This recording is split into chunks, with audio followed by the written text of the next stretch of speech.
नमस्ते। मैं doctor Rajiv Ranjan, assistant professor, department of economics, Deoghar college, Deoghar. देश और दुनिया की अर्थव्यवस्था पर चर्चा में आज हम जानेंगे कि दुनिया के देशों ने आर्थिक तरक्की कैसे की। एक राष्ट्र वैश्विक मानचित्र पर अपने आप को कैसे स्थापित करता है। एक व्यक्ति अपने जीवन में विकास के आयाम को कैसे गढ़ता है। लेकिन इससे पहले कि हम दुनिया की अर्थव्यवस्था और दुनिया के देशों के विकास की चर्चा करें, हम जानना चाहेंगे कि अर्थशास्त्र की परिभाषा क्या है। क्योंकि कहते हैं कि परिभाषा किसी भी विषय का आईना होता है। इसलिए हम पहले अर्थशास्त्र की परिभाषा पर चर्चा करें। दुनिया के अर्थशास्त्रियों ने अर्थशास्त्र को अपने दृष्टिकोण से क्या समझा, उनके दृष्टिकोण में अर्थशास्त्र क्या है, अर्थशास्त्र की क्रियाकलाप क्या है, अर्थशास्त्र का क्षेत्र क्या है, अर्थशास्त्र की विषय वस्तु क्या है और अर्थशास्त्र क्यों आवश्यक है। अर्थशास्त्र एक विज्ञान है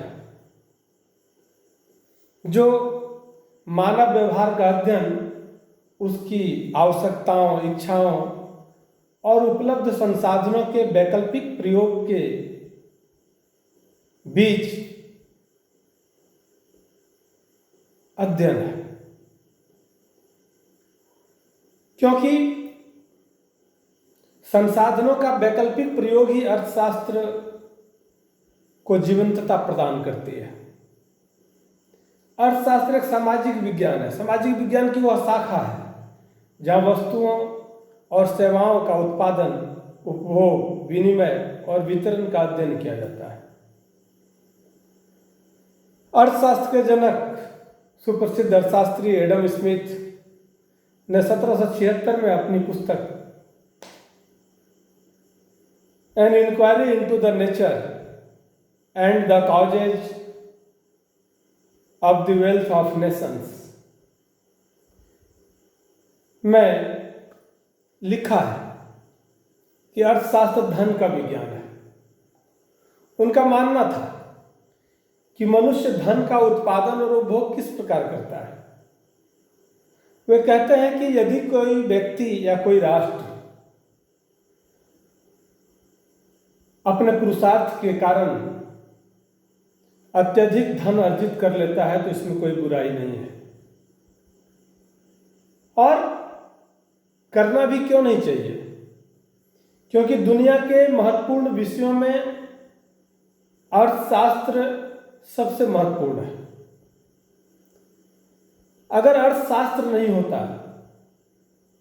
तो हमारा और आपका जीवन नहीं होता। अर्थशास्त्र जन्म से पूर्व शुरू होता है और मृत्युपरांत भी अर्थशास्त्र के उपयोगिता को हम नाकार नहीं सकते हैं। प्रोफेसर मार्शल ने 1890 में अपनी पुस्तक प्रिंसिपल ऑफ इकोनॉमिक्स, अर्थशास्त्र का सिद्धांत लिखा। उन्होंने कहा कि अर्थशास्त्र कल्याण का विज्ञान है जो मानव कल्याण की बात करता है। व्यक्ति के जीवन में छोटी से बड़ी जितनी चुनौतियां हैं, चाहे वह तात्कालिक हो या बाद के दिनों की हो, उन सभी चुनौतियों का सामना करने के लिए उसके पास अर्थ होना बहुत आवश्यक है। यदि अर्थ नहीं है तो हम अपने जीवन में आने वाले चुनौतियों का सामना नहीं कर सकते हैं। इसलिए उन्होंने यह माना कि अर्थशास्त्र कल्याण का विज्ञान है। एक व्यक्ति छोटे से लेकर बड़े स्तर तक प्रतिदिन के जीवन में जो कुछ भी करता है उसके प्रत्येक गतिविधि में अर्थशास्त्र मौजूद होता है। उन्होंने कहा कि अर्थशास्त्र मनुष्य के रोजमर्रा के जीवन का अध्ययन है। जीविकोपार्जन करने के लिए हम और आप जितनी सारी गतिविधियों को अंजाम देते हैं, उन तमाम गतिविधियों में कहीं न कहीं अर्थशास्त्र का उपयोग होता है। इसलिए उन्होंने कहा कि अर्थशास्त्र कल्याण का विज्ञान है। आधुनिक अर्थशास्त्री लॉर्ड रॉबिन्स ने 1932 में अपनी पुस्तक लिखी, an essay on the nature and significance of the economic science. उन्होंने कहा कि अर्थशास्त्र दुर्लभता संबंधी विज्ञान है। रॉबिन्स का मानना है कि मनुष्य की आवश्यकताएं अनंत व असीमित हैं और उनके पूर्ति के साधन सीमित हैं। उन सीमित साधनों से असीमित आवश्यकताओं की पूर्ति की जो चुनौतियां उसके सामने होती है, यही कारण है कि जो आवश्यकताएं वह व्यक्ति अपने जीवन में पूरा कर लेता है वह बहुत ही दुर्लभ है, और व्यक्ति अपने जीवन की तमाम आवश्यकताओं को पूरा कहाँ कर पाता है। उसका संपूर्ण जीवन संघर्षों में व्यतीत होता जाता है। एक के बाद एक आवश्यकताएं हमारे सामने आती है, लेकिन उन सभी आवश्यकताओं की पूर्ति के लिए हमारे पास जो पर्याप्त संसाधन होना चाहिए, उन संसाधनों का सर्वथा अभाव बना ही रह जाता है। यही कारण है कि संपूर्ण जीवन व्यतीत हो जाने के बावजूद भी हम संसाधनों के अभाव में तमाम आवश्यकताओं की पूर्ति नहीं कर पाते हैं। इसलिए रॉबिन्स ने कहा कि सीमित संसाधनों के माध्यम से असीमित आवश्यकताओं की पूर्ति करने के लिए हम वैकल्पिक प्रयोग करते हैं। किसका? संसाधनों का। हमारे पास जो मौजूदा संसाधन होता है उसका वैकल्पिक प्रयोग करते हैं। वैकल्पिक प्रयोग का मतलब क्या है? वैकल्पिक प्रयोग का मतलब है कि वर्तमान चुनौतियों को हम अभी पूरा करना चाहते हैं, या जो समस्या हमारे सामने प्रमुखता से आती है उन समस्याओं का समाधान हम पहले करना चाहते हैं, और जो भविष्य में आने वाली आवश्यकताएं हैं उसको दरकिनार करके और आवश्यकता की तीव्रता वाली वस्तुओं और सेवाओं की उपलब्धता को प्राप्त करने को हम प्राथमिकता देते हैं। इसलिए हमने, या यूँ कहें कि लॉर्ड रॉबिन्स ने उसको वैकल्पिक संसाधनों के वैकल्पिक उपयोग की बात उन्होंने कही। आगे बढ़ते हैं तो हम यह देखते हैं कि अर्थशास्त्र में व्यक्ति के जीवन की संसाधनों की आवश्यकता इतनी तीव्रता से बढ़ रही है कि इसके कारण ही हम अपने को असंतुलित कर लेते हैं। मार्शल ने कहा भी था कि समाज में जितनी सारी घटनाएं घट रही है या समाज में जो कुछ भी हो रहा है उसके पीछे आर्थिक शक्तियां हुआ करती है। इसलिए समाज को समझने व उसको बेहतर बनाने के लिए हमें उसके आर्थिक आधार को समझना जरूरी है। जब हम समाज के आर्थिक आधार को समझ लेंगे, उनकी चुनौतियों को समझ लेंगे, उनकी समस्याओं को समझ लेंगे, तो समाज को बेहतर बनाने में हम कामयाब हो जाएंगे। न केवल समाज बल्कि एक व्यक्ति के जीवन का पूरा जो डेवलपमेंट है वह भी उसी आर्थिक आधार पर निर्भर करता है, जिस आर्थिक आधार को समझने की बात डॉक्टर मार्शल करते हैं। इन परिभाषाओं से अलग हट करके एक परिभाषा प्रोफेसर जेके मेहता देते हैं। जेके मेहता का कहना था कि अर्थशास्त्र पाश्चात्य अर्थशास्त्रियों के परिभाषा के अनुसार सही नहीं है।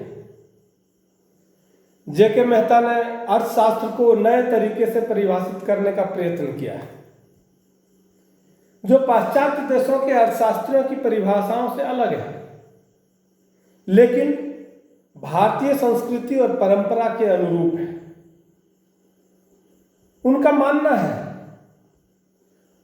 कि भारतीय दर्शन साधु सन्यासियों, युग पुरुषों के विचारों के अनुसार अर्थशास्त्र की परिभाषा की व्याख्या करने का उन्होंने प्रयास किया। उनका मानना था कि भारतीय ऋषि मुनियों तथा महात्माओं ने बताया है कि मनुष्य को सच्चा सुख अपनी आवश्यकताओं को न्यूनतम करके ही प्राप्त हो सकता है। यदि हम अपनी आवश्यकताओं को कम नहीं करेंगे तो जीवन में सच्चे सुख की अनुभूति नहीं हो सकती है।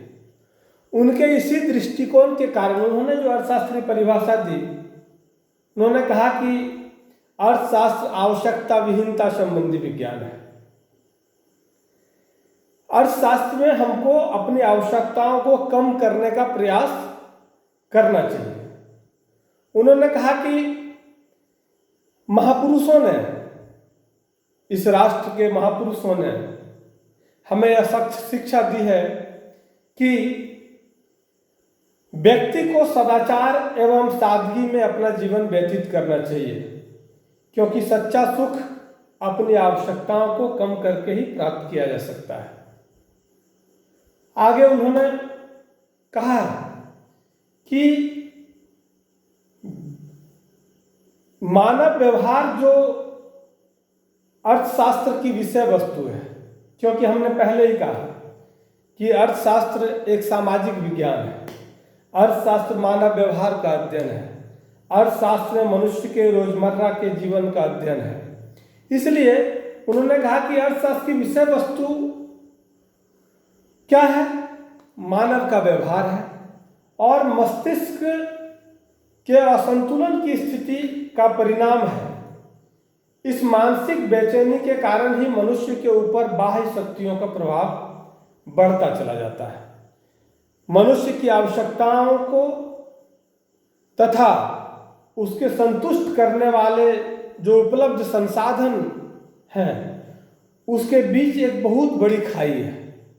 हमारी जो आवश्यकताएं हैं और उन आवश्यकताओं की पूर्ति करने के लिए जो हमारे पास संसाधन है, इन दोनों के बीच एक बड़ी खाई है और मानसिक असंतुलन की इसी खाई का परिणाम है कि व्यक्ति जीवन भर संघर्ष करता है। अतः वह संतुलन की प्राप्ति के लिए संघर्ष करता है। वह चाहता है कि अपने जीवन में शांति कैसे मिल सकती है और शांति की प्राप्ति के लिए अधिक संसाधनों को संग्रहित करने के लिए वह दिन प्रतिदिन प्रयासरत रहता है। इसलिए इस प्रकार हम यह कह सकते हैं कि दुख का निवारण ही सुख है। अधिकतम सुख की प्राप्ति के लिए दुख को न्यूनतम करना होगा। कहने का तात्पर्य यह है कि व्यक्ति का संपूर्ण जीवन में आने वाली जितनी आवश्यकताएं हैं, उन तमाम आवश्यकताओं की पूर्ति के लिए किसी न किसी प्रकार से संसाधनों पर निर्भर रहना पड़ता है और उन संसाधनों की उपलब्धता का सर्वथा अभाव होने के कारण, संसाधनों की कमी होने के कारण हम अपनी तमाम आवश्यकताओं की पूर्ति नहीं कर पाते हैं और जिन आवश्यकताओं की पूर्ति करते हैं वो आवश्यकताएं भी काफी मशक्कत के बाद संभव हो पाता है। इसलिए हम दुनिया के विभिन्न अर्थशास्त्रियों के दृष्टिकोण से आपको अवगत कराने के लिए, उनके द्वारा दिए गए दृष्टिकोण को आपके सामने लाने के लिए और दुनिया की अर्थव्यवस्था को, दुनिया के विकास की गति को, दुनिया के देशों ने अपने आप को विश्व के मानचित्र पर कैसे स्थापित किया, ऐसे तमाम सवालों को समझने के लिए पाश्चात्य देशों के अर्थशास्त्रियों के दृष्टिकोण को, भारत के अर्थशास्त्रियों के दृष्टिकोण को, आधुनिक अर्थशास्त्रियों के दृष्टिकोण को क्लासिकल और न्यू क्लासिकल इकोनॉमिस्ट के दृष्टिकोण को, इन सभी के दृष्टिकोण को समझने के बाद हम यह समझ पाएंगे कि दुनिया की अर्थव्यवस्था कैसी है, उसकी कार्य प्रणाली कैसी है, वह नित्य नए विकास के आयाम को कैसे गढ़ रहा है और दुनिया के देश अपने अपने देश के लोगों के आर्थिक प्रगति के लिए, आर्थिक विकास के लिए किस तरह की रणनीतियां बना रही है। भारत के अंदर भी भारत के लोगों को रोजगार मुहैया कराने के लिए, इस देश के लोगों को तेजी से दुनिया के मानचित्र पर लाने के लिए, इस देश के अस्तित्व और संप्रभुता को दुनिया के वैश्विक मानचित्र पर स्थापित करने के लिए देश के अर्थशास्त्रियों का दृष्टिकोण क्या रहा, ऐसे तमाम दृष्टिकोण को लेकर के मैं आपसे उन तमाम लोगों की परिभाषाओं पर चर्चा कर रहा था। अगले क्लास में मैं देश की अर्थव्यवस्था की मौलिकता और उसकी गंभीरता पर चर्चा करेंगे कि यह देश जिसके हम सब लोग वासी हैं, इस देश का विकास किस गति से हो रहा है, आज़ादी के पहले इस देश की अर्थव्यवस्था कैसी थी, आज़ादी के बाद इस देश की अर्थव्यवस्था किस तरह परिवर्तित हुई, और जिस दौर में हम सब लोग इन विषयों को लेकर चर्चा कर रहे हैं, ऐसे में भारत की अर्थव्यवस्था क्या इंगित करती है, अर्थव्यवस्था किस गति से आगे बढ़ रही है, इन तमाम सवालों पर हम अगले क्लास में चर्चा करेंगे। यदि मेरा लेक्चर पसंद आए तो आग्रह है कि उसको सब्सक्राइब करें, बेल आइकन को क्लिक करें और अपने विचार अवश्य मुझे दें। आपके विचार का स्वागत होगा। नमस्कार।